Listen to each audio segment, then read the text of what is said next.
അനേക ദൈവാനുഭവങ്ങൾ ഉണ്ടായിട്ടും എന്തുകൊണ്ട് എനിക്ക് വിശ്വാസത്തിൽ നിന്ന് പിടിച്ചു നിൽക്കാനായിട്ട് കഴിയുന്നില്ല? അനേകം അത്ഭുതങ്ങളും അടയാളങ്ങളും കണ്ടിട്ടും എനിക്ക് എന്തുകൊണ്ട് സാക്ഷിയായിട്ട് തീരാൻ കഴിയുന്നില്ല? എനിക്ക് കർത്താവിന് വേണ്ടി ജീവിക്കാൻ കഴിയുന്നില്ല?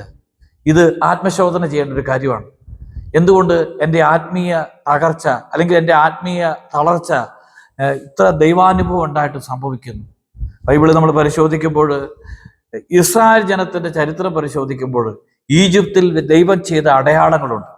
ഈജിപ്തിൽ ഇസ്രായേൽക്കാരെ മോചിപ്പിക്കുവാൻ വേണ്ടി ദൈവം പ്രവർത്തിച്ച 10 അടയാളങ്ങൾ, മരുഭൂമിയിലൂടെ യാത്രയിൽ ഇസ്രായേൽക്കാർക്ക് വേണ്ടി ചെയ്ത അനേകം അടയാളങ്ങൾ, ഇതെല്ലാം ദൈവത്തിന്റെ ശക്തമായ അടയാളങ്ങളാണ്, ശക്തമായ പ്രവൃത്തി. ദൈവം കർത്താവാണെന്ന്. അതുകൊണ്ടാണ് പല പ്രാവശ്യം അടയാളങ്ങൾ പ്രവർത്തിക്കുമ്പോഴും ദൈവമായ കർത്താവ് പറയുന്നത്, ഞാനാണ് കർത്താവ്. അതായത് പുറപ്പാടിന്റെ പുസ്തകം 7-ാമത്തെ അധ്യായം 3-ാമത്തെ തിരുവചനം വചനത്തിൽ പറയുന്നത്, ഫറവോയുടെ ഹൃദയം കഠിനമാക്കും, ഈജിപ്ത് വളരെയേറെ അടയാളങ്ങളും ഈജിപ്ത് രാജ്യത്ത് വളരെയേറെ അടയാളങ്ങളും അത്ഭുതങ്ങളും പ്രവർത്തിക്കും. 5-ാമത്തെ തിരുവചനം ഇപ്രകാരം, ഞാൻ ഈജിപ്തിനെതിരെ കൈനീട്ടി ഇസ്രായേൽ മക്കളെ അവരുടെ ഇടയിൽ നിന്ന് മോചിപ്പിച്ചു കഴിയുമ്പോൾ ഞാനാണ് കർത്താവെന്ന് ഈജിപ്തുകാർ മനസ്സിലാക്കും. അതുകൊണ്ട് ശക്തമായ കരം നീട്ടി കർത്താവ് ഇസ്രായേൽ ജനത്തെ മോചിപ്പിച്ചു കഴിയുമ്പോൾ ഞാനാണ് കർത്താവെന്ന് മനസ്സിലാക്കും.